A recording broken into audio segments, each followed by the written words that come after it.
next article we are going to start, that is mass tied to a rod. Actually it is somewhat theoretical. Instead of the string, here we are using a rod.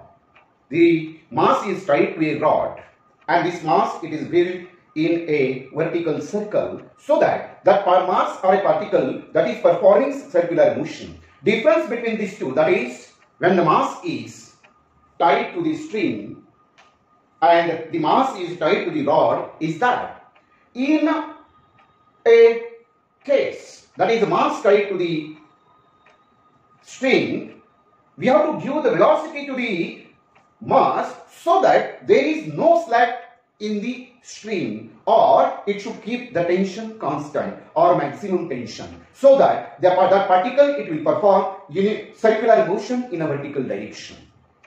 But this is not necessary in case of a rod or mass is tied to the end of the rod, because this rod, it is a rigid rod. In this case, the case second, mass tied to the rod. Now in this case, all the mathematical calculations that can be performed as earlier, but we get the equations for velocity, that is the velocity at the lowermost position. It will be equal to, or this we write the minimum velocity at the lowermost position, that is equal to square root of 4rg. That is nothing but 2 into square root of rg. And the difference in the tension, that is at the uppermost tension, uppermost point and lowermost point, it is same, that is 6 mg. In a horizontal position,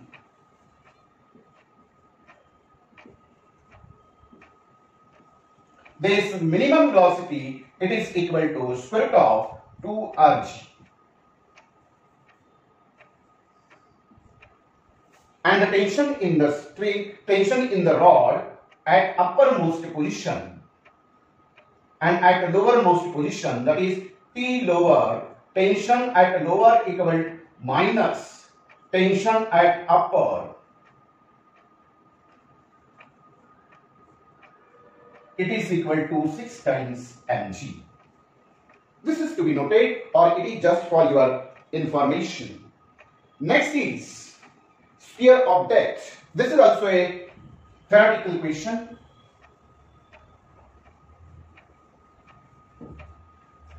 Now on this article, they will ask a theoretical question. Explain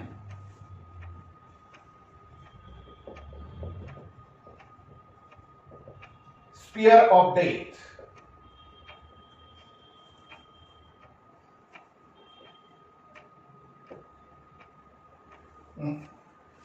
Earlier we have learned मौत का कुआं.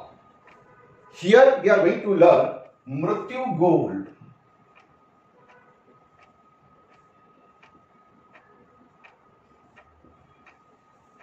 Actually, this is also very interesting fact that you might be visited the circus.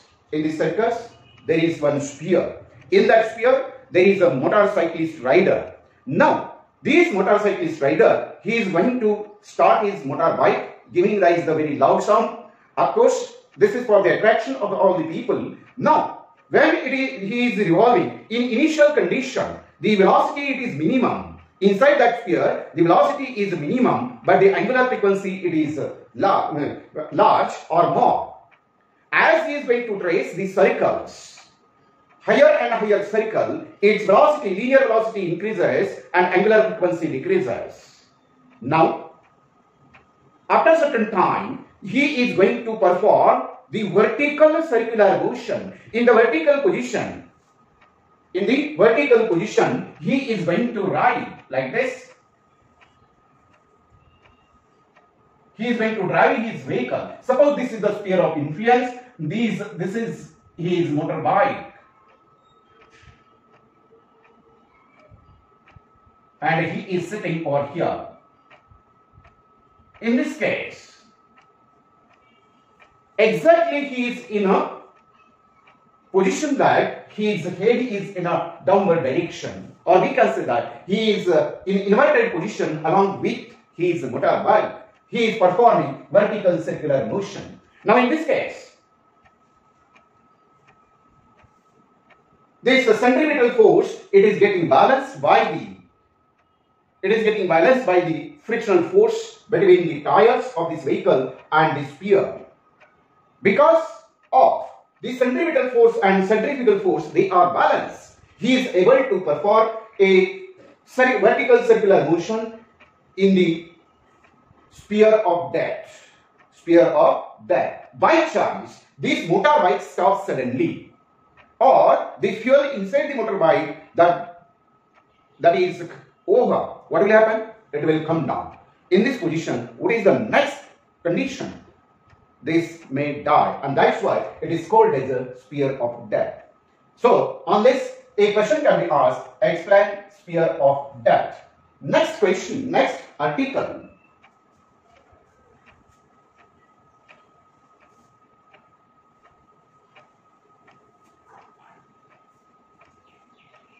The vehicle on a convex overbridge, or vehicle at the top of a convex overbridge. Many times on the road, the bridges are built up such a way that they are having some convex surface, and while moving on the convex surface, we experience some different experience. And on this article, the question will be asked like this: obtain an expression for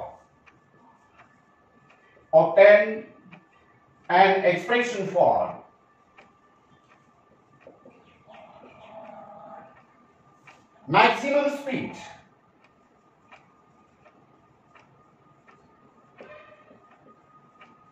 when a vehicle is moving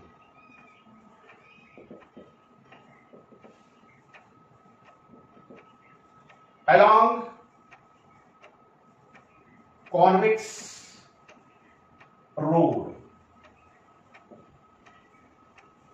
Now for this purpose, let us draw convex road or convex overbridge.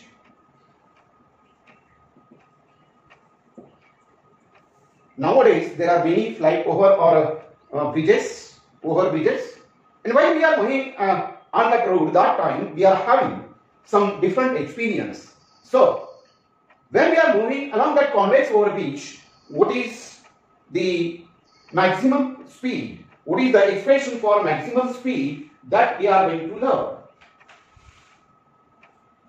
For this purpose, draw a diagram.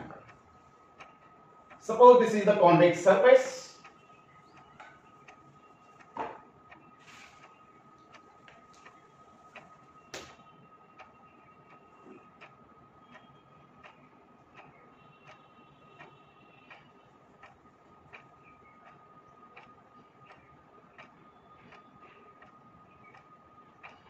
The vehicle is moving on this convex surface or overbridge in this direction.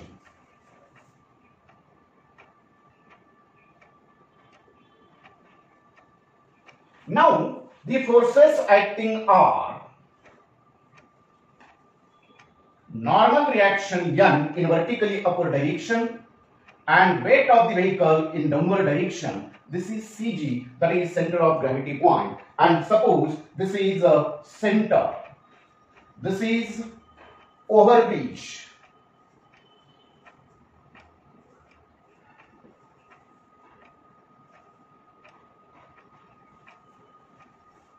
See here, the vehicle is moving along this overbridge.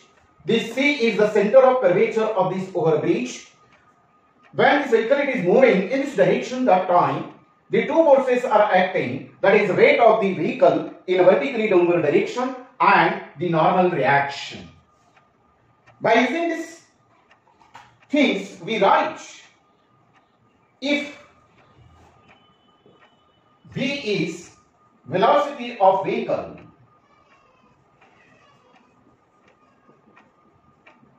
R is radius of curvature,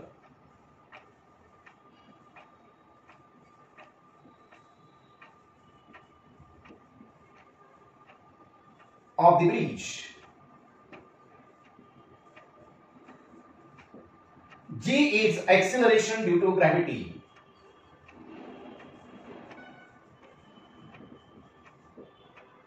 Next, M is mass of vehicle. Then at topmost position or at the top position, that is when the vehicle is moving at top position, that time the resultant force acting on vehicle R, resultant force R mg minus n equal to mv square by R. Now, at the topmost position for the minimum velocity, the vehicle has to just maintain the contact. Then this normal reaction is equal to 0, and therefore we write this mg equal to mv square by R. This m and m gets cancelled. V square equal to rg, taking square root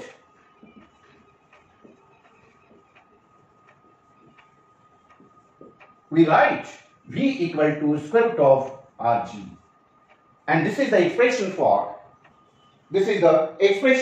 maximum speed while the vehicle is moving along convex way over a bridge. Now, it is to be noted that again, see here, the quantity m, mass of the vehicle, is absent over here, and that's why the maximum effective speed or maximum speed limit over the convex over bridge, it is independent of mass of vehicle, or for all the vehicle the maximum speed, it is constant. With this, we will proceed for next article, that is moment of inertia.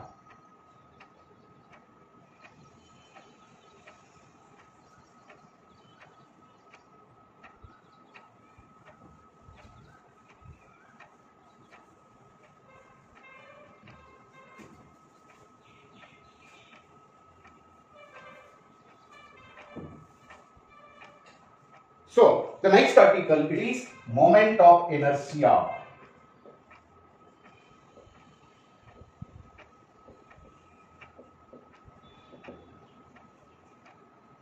See here, we have seen the translational motion.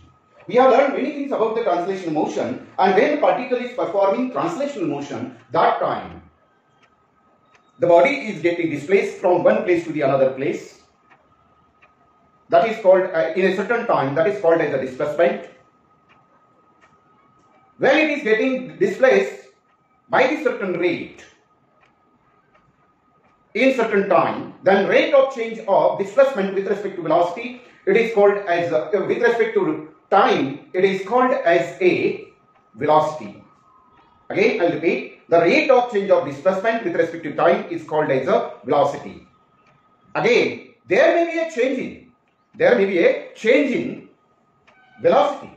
If the velocity is going to change with respect to time, the rate of change of velocity with respect to time is called as acceleration. And to develop the displacement, velocity and acceleration, what is responsible? By what vector these quantities are created? Why there is a displacement? Why there is a velocity? Why there is an acceleration? These are because of the force. Mind well, in the universe, for all the activities, the force is responsible, and that's why this force quantity is very important. What is force? The physical quantity which tends to change or changes the state of rest or of uniform motion of a body. It is called as force. And this Newton, he has described the change in position by the force as inertia. Or we can say that the reluctance of the body to change its state of rest or of uniform motion, it is called as inertia. And this inertia, it comes due to the mass of the body. And here we are going to learn inertia. Moment of inertia. Here we are going to learn a special case.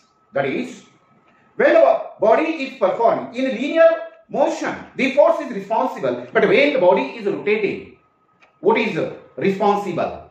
That is, torque is responsible. The moment of inertia, it is responsible. The moment of inertia or the torque that gives the rotational motion in the body. Here, I am having this torque. See here. If the string is pulled very fast speed, then what is going to happen? This torque, it is going to perform a rotational motion. Now, here I have been applied the force in a horizontal direction, but it is performing motion in a rotational form. This force, linear force, it is not responsible for this motion. What is responsible? The torque acting on this top. And again you might be saying, this top remains or it continues its rotational motion. This rotational motion, it is being continued by the top because of its mass.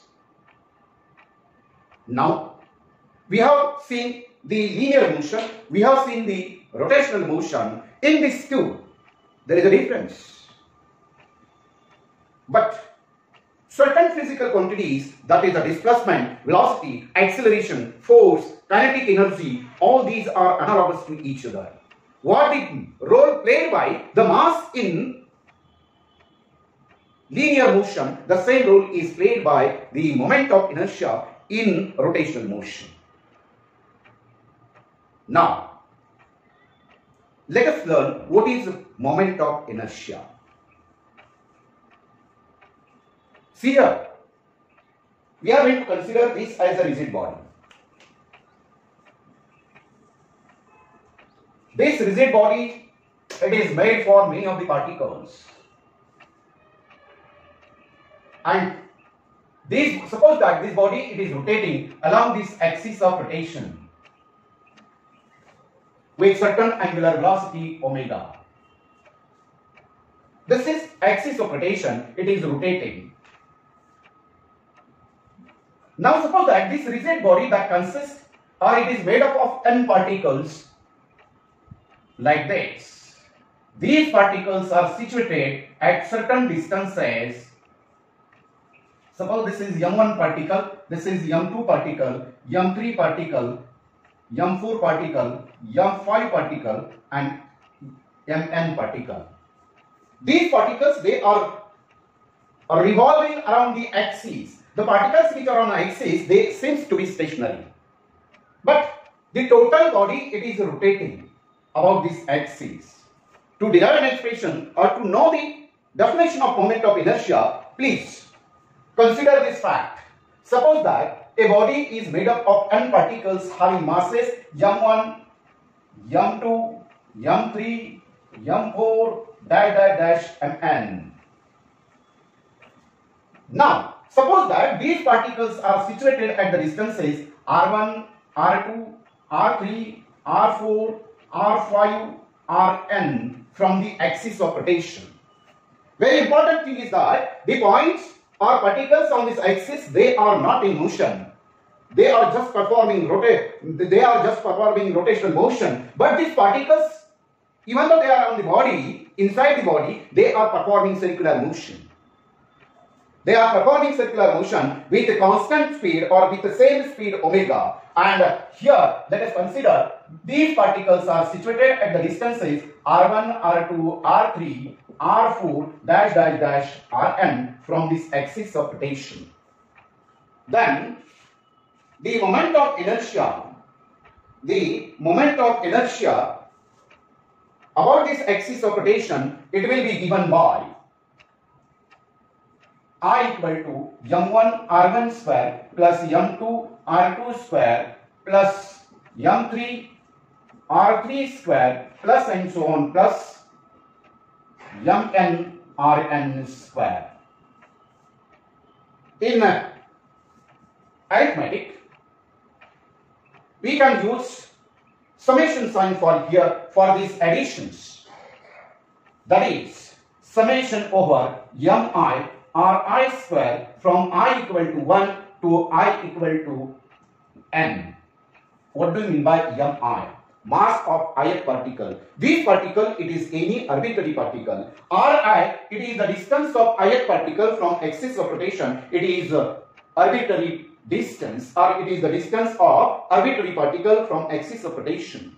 Now, this is the definition for moment of inertia. This is the mathematical definition for moment of inertia, even though it is not given in the book. But this definition we must know, because hereafter we are going to denote the moment of inertia I equal to summation over mi or I square from I equal to 1 to n. This ith particle or arbitrary particle, it is common to all. Now, in this definition, what is these things? This is the product of mass and square of the distance from axis of rotation for first particle. This is the product of mass of the particle and square of the distance from axis of rotation. This is the product of the mass and square of the distance of third particle from axis of rotation, and there is a sum of all these. And from this we can define the moment of inertia of a rigid body, or moment of inertia of a body can be defined as the sum of the products of the masses of the particles and square of the distance from axis of rotation. It is called as moment of inertia. It is called as a moment of inertia. Follow these things? Again, I will repeat, because this is very important. Henceforth, this moment of inertia, it is very important. And mind well, this moment of inertia, it is responsible for rotational motion. And therefore, it is also called as rotational inertia. And rotational inertia. Follow this? Again, I will define it. The sum of the products of masses of each particle and square of its distance from the axis of rotation, it is called as a moment of inertia. And this moment of inertia, sometimes it is denoted by summation sign and sometimes it is denoted by integration sign. And in other words, we write, if these distances they are same, R1, R2, R3, R4, R5, all these distances they are same, then we can write this as a integral r square dm. Integral r square dm, where dm is the mass of each particle, r is the distance of that particle from axis of rotation. Or, to evaluate the moment of inertia for huge bodies, the integration sign it is used. Next, by using moment of inertia, we are knowing many of the physical quantities. This moment of inertia, it is very useful in our day-to-day life. For example, you might be seeing the thresher. In the thresher, there is a large and very heavy wheel. For the stone crusher also, there is a large heavy wheel. This large heavy wheel that maintains the moment of inertia, that supports for the motion. Again, in our vehicle, there is a governor. This governor, it is going to expand. And when it is going to expand, that time it produces a large moment of inertia which helps to overcome the inclined surface of the road. When the vehicle is moving along the inclined surface, or we can say that along the convex surfaces or overbridges, that time the vehicle has to apply the additional force, and this additional force it is given by this moment of inertia. Follow this? Next, this moment of inertia depends upon the distribution of the mass of the particle and the distances from the axis of rotation. There are various quantities which are analogous to each other in a translational motion and in a rotational motion. These analogous values, they are presented in the table second, in the table 2 in the book